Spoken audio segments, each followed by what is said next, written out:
This film deals with command and control in relation to fire emergencies on board ship.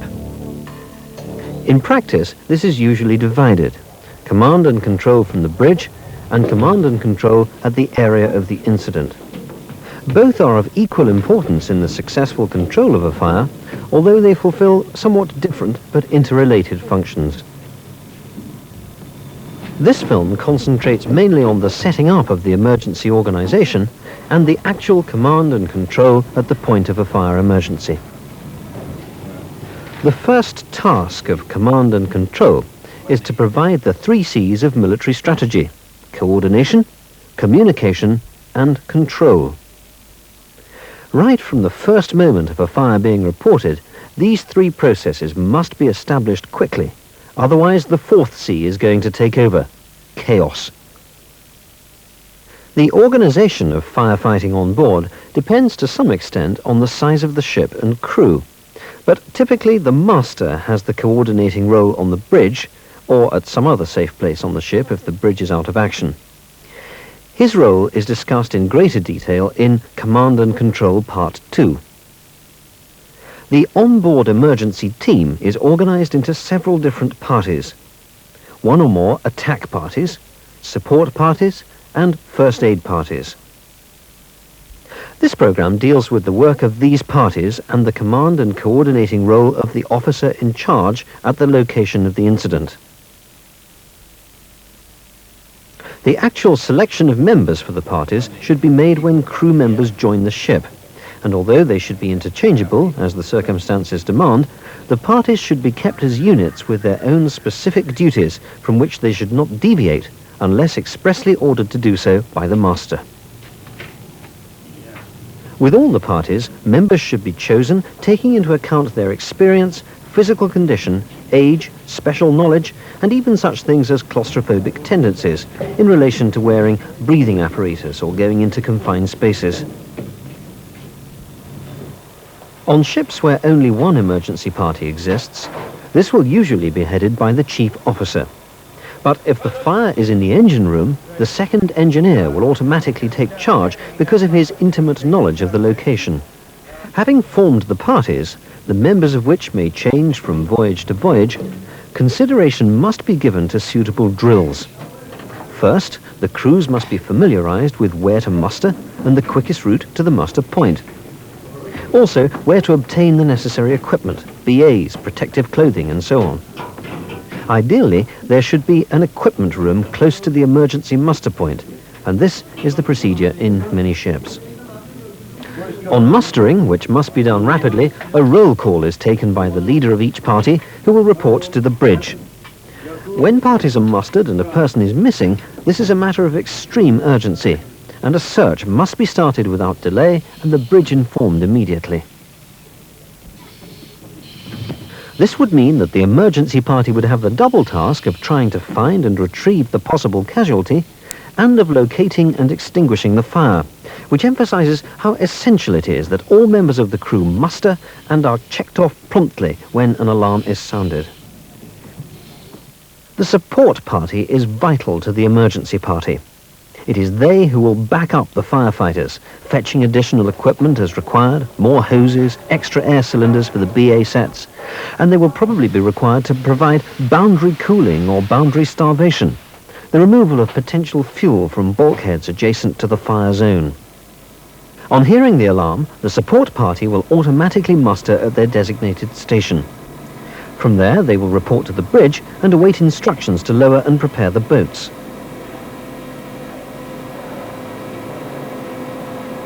They will bring up extra water, blankets, the lifeboat radio and EPIRB.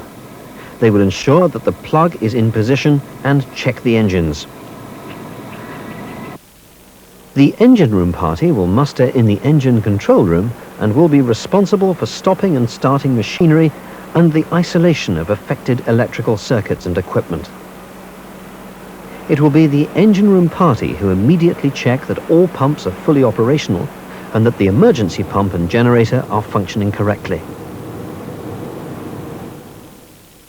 The first aid party, generally headed by the chief steward, will muster at the exit to the hospital, collect stretchers, blankets, first aid kits and resuscitator pack, which may be needed to assist anyone overcome by smoke and fumes. On mustering, the leader of the party will of course have a roll call and report to the master. They will then stand by to await further instructions. Of almost equal importance is to have a full roll call after a real incident to make certain that there are no casualties. Drill can be a bore which has to be endured, or they can be made interesting and meaningful. To achieve this, they should be arranged to simulate the tackling of real incidents and dealt with as realistically as possible. At the same time, some of the drills should cover training in the use and maintenance of equipment, such as fire extinguishers, hoses and nozzles, breathing apparatus, protective clothing and rescue equipment. The opportunity should also be taken to operate and test the watertight doors, vents, fire dampers and similar devices. In so doing, it can also be made certain that all crew members know the alarm systems on the ship and the nearest telephones from which they can report to the bridge in the event of an incident. The type of mock emergency and its location should be varied from drill to drill, so that potential problems can be discovered and prepared for. Junior officers and crew should be presented with certain imaginary emergency situations and encouraged to prepare and exercise a supposed fire in the forecastle paint store, a specific part of the accommodation, the pump room, and so on. Partial drill may be held to practice specific aspects of an emergency. For example, laying out hoses quickly, BA search procedures, casualty handling, or incidents involving dangerous goods. In some practice incidents, parts of the ship will be out of bounds to represent fire areas. Crew will have to find alternative routes, both to the muster points and to the imaginary fire. The time taken from the alarm being sounded to the mustering at stations should be noted, and if possible improved upon from drill to drill. Communications should be tested. Blind spots for radio contact should be noted, and alternative positions found for transmitting. Alternative means of contact to and between the emergency party and the bridge should also be determined. The whole purpose of drills and training is to make everyone involved more aware of what to do in an emergency, how to work efficiently in teams, and to give confidence by good leadership and example. In addition, the members of the parties must be encouraged to use their own initiative, as circumstances could arise when the leadership might have to be taken over by another member of the party. After a drill involving a mock incident, participants should be encouraged to discuss how things worked out. This is a useful and important way of ensuring that the aims and objectives of the exercise have been understood and of improving the effectiveness of future drills. Having seen a fairly typical emergency organization and understood something of how the officers and crew are deployed, let's follow an incident from start to finish to see things working out in practice. The incident could happen on almost any ship. The procedures and problems would be similar. A steward comes out of a lift in the course of his duties and finds the passage full of smoke. He sees the smoke coming from the laundry room. The door is open. He shouts to see if anyone is inside. Hearing no one, he shuts the door and rushes to sound the alarm. Running to a phone, he tells another seaman that there is a fire. On the bridge, the alarm has been heard. The steward reports the fire.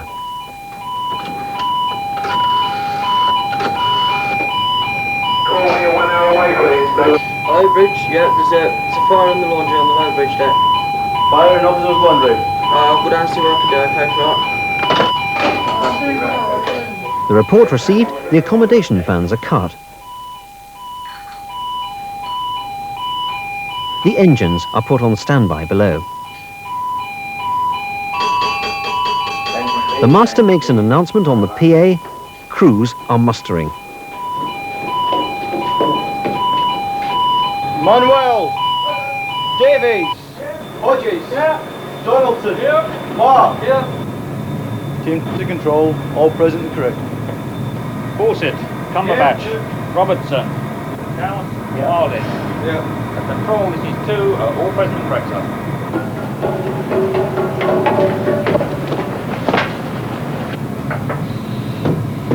Cash. Yeah. Lewis. Yeah. Anybody seen Burns or Midley? Oh, yeah. No. First aid party control. First aid party to control. The first aid party leader reports that 2 men are missing from his party. All the training and drills have been working towards getting men and the right equipment to the seat of the fire as quickly as possible. Hoses are run out whilst the breathing apparatus party don their equipment and go through their pre-entry safety checks. The officer in charge here will brief his men that 2 men are missing and that their priority is to find and bring these men out to safety. He tells them the likely place where they may be found. As the men have walkie-talkies, he will be able to communicate whilst they're inside. If this equipment is not available, a good briefing is doubly important. In circumstances like these, the priority is to get air to the missing men, so the rescuers take in a resuscitator. Depending on the amount of breathing apparatus available, it may be possible to send in a rescue party once the casualties have been located and given air, to allow firefighters to continue to contain the fire. The difficulty experienced by the rescue party emphasizes that no attempt should be made by seamen unequipped with BA to tackle a fire, unless it is clear that they will succeed with the equipment on hand. Otherwise, they may become casualties and hinder rather than aid the control of the fire. In this case, the fire appears to be confined to one area only, and there are enough BA sets. The officer in charge decides to send in more BA wearers, perhaps to help retrieve the casualties and relieve the firefighters. The master reports that the BA team number 1 has 16 minutes of air left. Remember, this is only a guide. The actual time left will depend on how hard they are working, how much heat and humidity they have experienced, and the physiology and training of the men concerned. Keep down low, keep your head low.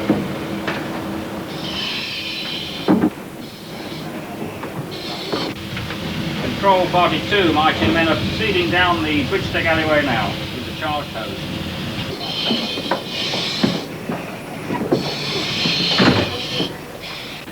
The chief officer discusses with the master whether there are any areas that could be boundary cooled or boundary starved, and any measures that may be taken to control the spread and removal of heat and smoke. Any hotspots detected should be reported immediately.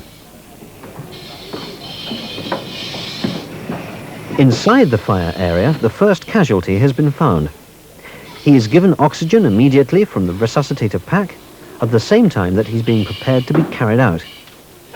The action is reported to the leader of the emergency party, who reports to the bridge and to the leader of the first aid party.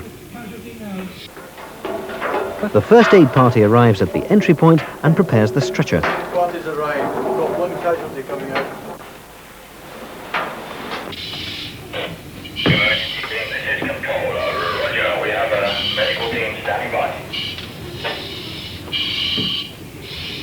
Control, another report now. They are having counted Team 1. Team 1 are coping with a casualty, and coping, we will proceed into the laundry area and tackle the fire.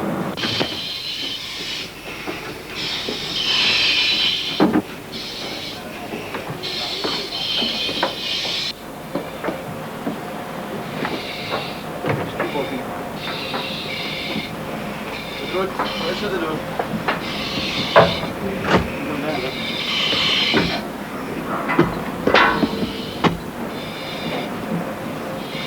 Got the steward out, it seems to be okay, just no incombustible. The firefighters are tackling the fire with spray, keeping together. The chief officer orders some selective ventilation to remove smoke and steam from the fire zone. More BA cylinders are brought up by the support party.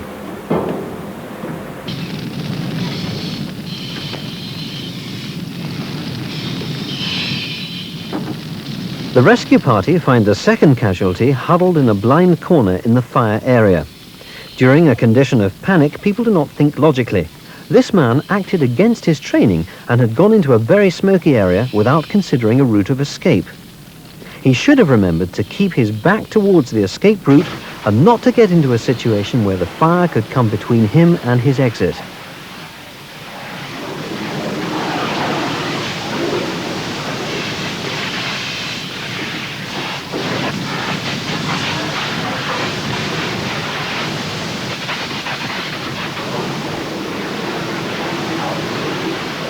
At the scene of the fire, the firefighters are successful and the fire is extinguished. They check for any other possible danger spots, and then, as the air is running out, return to report. A standby will be sent in to guard against possible reignition, and this check will be extended to all 6 sides of the fire zone, including areas which might have been endangered by secret fires spread through trunking, void spaces, or other routes. Regarding this laundry fire that we had yesterday. In the conference room later on, an inquest is held, to which the master calls the leaders of the various parties, the heads of departments, and safety officer to investigate the incident. The Team 1 leader, Peter, make any comments? No, only to say that I think it did go well, really, particularly the first aid team, the first team in, were on that cavity very quickly.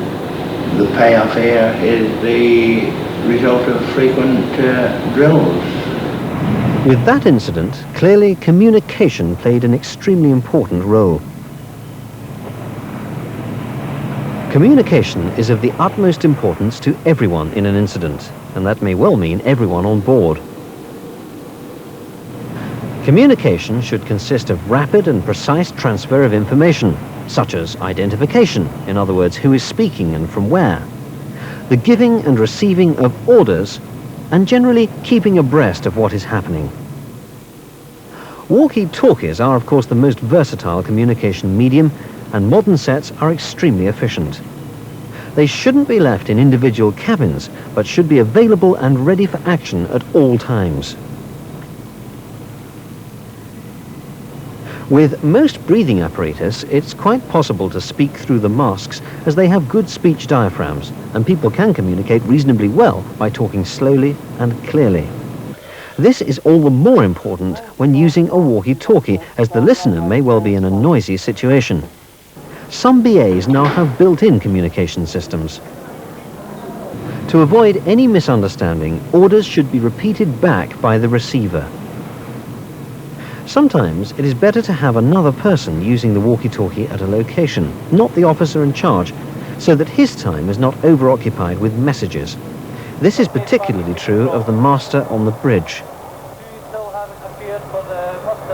This film has dealt with command and control as exercised by the officer in charge at the point of incident, the need for firm and imaginative leadership, the delegation of duties to the right person, the constant vigilance, the clear communication with the master, so that he can judge from an overall view of the situation and make judgments based on knowledge of the factors involved.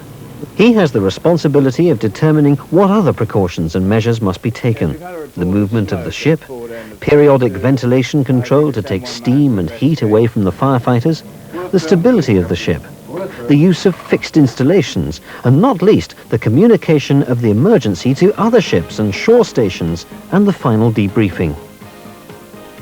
These aspects of command and control are dealt with in Programme 4.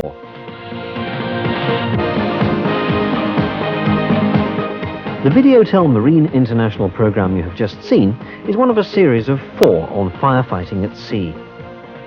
Programme 1 deals with fire prevention, Programme 2 with basic firefighting, and Programme 4 with command and control by the master. For further information, consult the publication Marine Firefighting and Prevention.